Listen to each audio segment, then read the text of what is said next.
You want to know the ins and outs, tips and tricks on how to acquire the most amount of diamonds in less amount of time. And I'm here to give you those insights on how I personally get diamonds, especially with the new glitter frost sets coming really soon. You're going to need to save up a lot of diamonds if you want to be able to afford everything for this year's glitter frost. FYI, I did go ahead and change my OC mainly because I just wasn't feeling the old one and I felt like I just needed a fresh little touch up. So back to my personal tips and tricks on how to get the most amount of diamonds. Now, as you know, it has become increasingly difficult to acquire a huge amount of diamonds in a short period of time. They have removed the daily login for diamonds. They have removed the old campuses that generate a specific diamond with a certain amount of diamonds attached to it. A lot of people's farming routines have been removed, if not destroyed, with the new school update and everything. So it has become increasingly difficult to acquire a substantial amount of diamonds without really doing too much, you know? Back when we had the old school, I feel like it was a lot easier to level up and get a lot of diamonds, especially since there were diamonds just sitting around everywhere. But my personal issue with that is, unless you're in a private server, 9 times out of 10 that diamond has already been taken or stolen by another player, so you have to wait till it respawns or just go to a private server. But enough of that, I'm gonna go ahead and talk to you some of the ways that I have been farming personally to get a good amount of diamonds without really doing too much.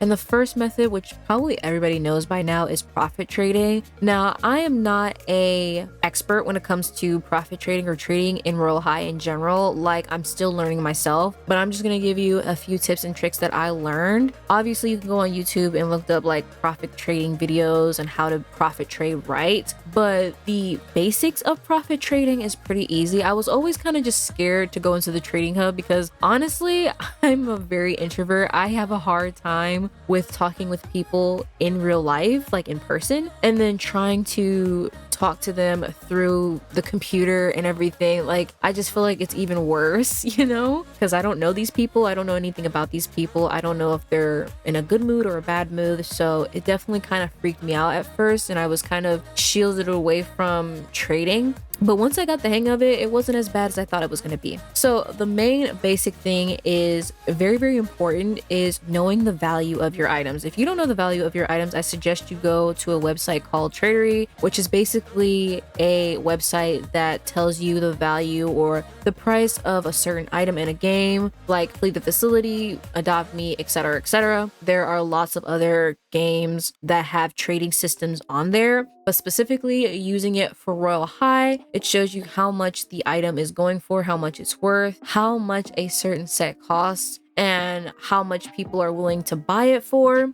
Now, another thing with profit trading specifically is you don't want to go over it and you don't want to go under it. Now, I'm not saying that the tradery prices are prices that you have to follow to the T if you want to profit trade. I would recommend like going up 5 to 10K. Don't be overpricing it though, because then that's being very greedy. And then if you underprice it for how much it's worth, then you're not getting the full amount of how much it's worth or how much you bought it for. You know, and trade is personally where I buy a lot of like smaller items that in the game cost way too much, but when you go into trade, people are trading them for a lot less than what they're actually worth in the game. So that's just a nice way to acquire some sets, some diamonds without overspending, because if you know the in-game prices for like shoes, like the Snow Swan heels are like 70k or 77, either 70 or 77k in the game prices, but on Tradery it's worth 65k, which is like 5k reduction to what it's actually worth in the game, which is, hey, that's 5k diamonds you're saving. So that's another thing I use trading for, is not only for diamonds but also to trade for any set items that I may want. And I basically just try to get what I want in the moment and trade off things that I obviously don't want. I may have duplicates of certain things or low demand items. And with the low demand items, I always say one man's trash is another man's treasure. Someone is going to want them, okay? Somebody is always looking for like the 2023 candy bag or the 2024 candy bag, because those are the candy bags that you can't get anymore. Somebody is going to be willing to pay the price for that item. Now, even though it's a low demand item or an item that you would think would not sell well, again, somebody is going to want it. You just have to sell it at the price that it's worth at. Now, specifically with low demand items or items that you know you're not going to want again, I would recommend just selling it at its tradery price instead of trying to up it to 10K, because it's low demand. It was once free at one point. Like, why am I spending more for it, you know? So I highly recommend with like smaller like items that you know not a lot of people are gonna want and it's not worth as much on Tradery, just sell it at its original price, especially if it's something that you obviously don't want. You're just trying to get rid of it and you're just trying to get some extra diamonds. Any small amount of item will help you grow your little collection of items that you're willing to trade. Now, obviously, I said this before, but trade for things that you want, not for things that you don't want. If you already have the item, don't try to trade for a duplicate unless that duplicate is through the means of item for item. Like you give an item that you may have a duplicate of for another item that you may have a duplicate of that is worth more. But don't try to get duplicates of the Starlight shoes, especially since that set specifically is very expensive and you're not going to find a lot of people willing to give up their Starlight shoes or any Starlight accessories, really. Same with the Snow Swan heels. It took me forever to find someone willing to give me the Snow Swan heels because honestly, I was not trying to pay that in-game price, but I knew a lot of people love those heels, especially since there's so many toggles on it and it's worth 70K in the game, and there's not a lot of people willing to give that up. So it took me a while to find someone willing to give me the Snow Swan heels. Like, it's going to take you a while. It's going to be a long, tedious process. A lot of patience is needed when it comes to trading. Always be kind and respectful to the people that you're trading with because you never know. They might be able to make you an offer that you cannot refuse. You never know. You just want to be kind and respectful when you're trading. Even if it's a trade that you feel like you got scammed out of, you kind of make the most of it and try your best not to get scammed. Like, always knowing the value of your prices is important. Making sure that you don't undersell your items or oversell them is also important. Making sure that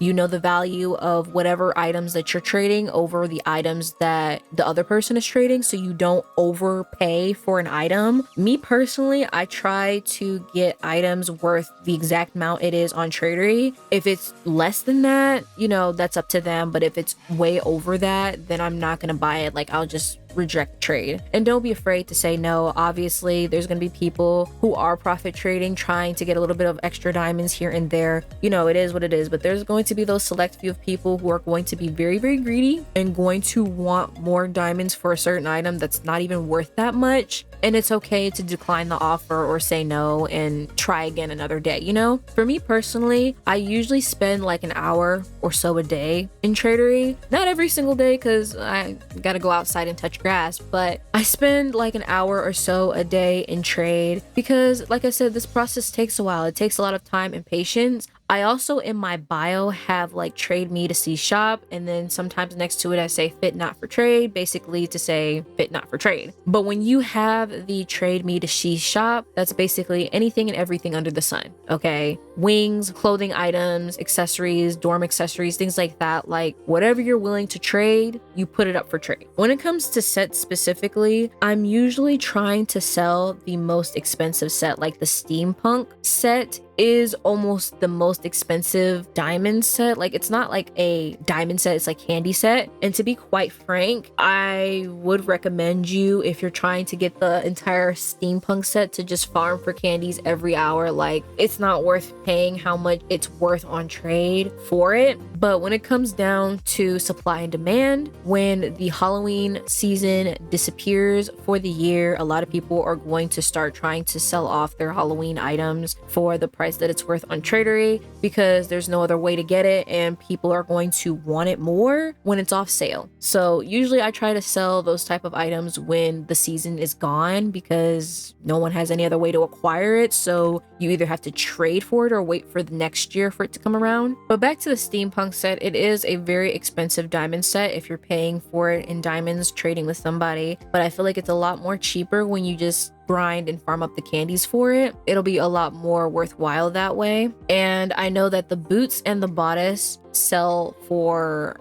a lot on trade, so you can definitely make a profit off of that. It is one of the most expensive sets in the game. So when you're trading and you really want to make a good amount of diamonds, it's best to start by selling the most expensive items that you have that you're willing to trade. Of course, if you don't want to trade it, then don't. But obviously, if it's something like the Starlight shoes or the Snow Swan heels, the steampunk bodice, boots, people are looking for those things and you can get a really good deal out of that. Sometimes people will trade like items or diamonds or both at the same time. It really just depends on what you're comfortable with. Take things small, take one item at a time, start off small and slowly build up. You don't need 100k diamonds to start profit trading. You don't need 100 diamonds to start trading with people. Like once you hit that 75 level mark, you're free to go to the trading hub, The next less valuable way is just completing a full day of school. Now in the new campus, you're able to interact with the world a lot more, drinking at the fountain, going to your locker, sitting on the lounge chairs, etc., etc. So every time you have a passing period and you're basically interacting with the world, you get a good amount of diamonds from doing that. Going to your classes gives you XP. I don't know how much XP it gives you per class, but depending on how well you do, you get more XP. I also recommend doing this in a private server. I just feel like it'd make things a lot easier and quicker of a process, especially for like potion classes where you're kind of competing with other people. Usually you'll get the top spot. That is not my personal favorite of farming for diamonds though. It does take a little bit because you're in the game, you have to be in the game actively doing stuff, but compared to trading, you really are just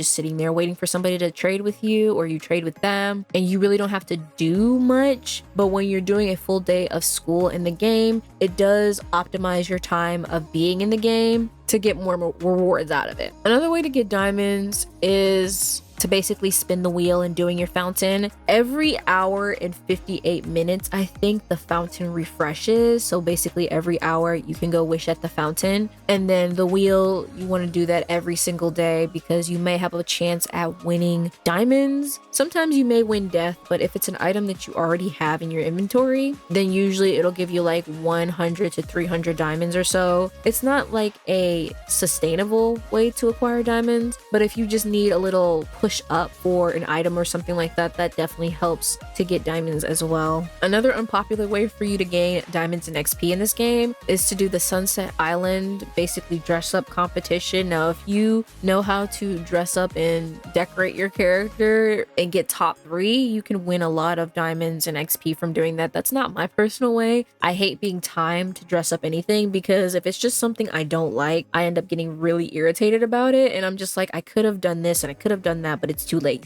If you get bored of doing Sunset Island, there's obviously multiple other ways that you can get diamonds. And that is pretty much all the ways that I can personally think of that you can gain a good substantial amount of diamonds in this game. Let me know down below if this helped. Let me know if there's any other diamond farming routines that you guys have. Like I said, it's definitely a lot trickier to get diamonds now. It's not impossible, but it is definitely a lot harder. It just takes time and patience. Take little baby steps. You need to crawl before you can walk, So with that being said, thank you guys so much for watching. I hope you guys enjoyed, and I will see you guys all in the next video. Bye bye.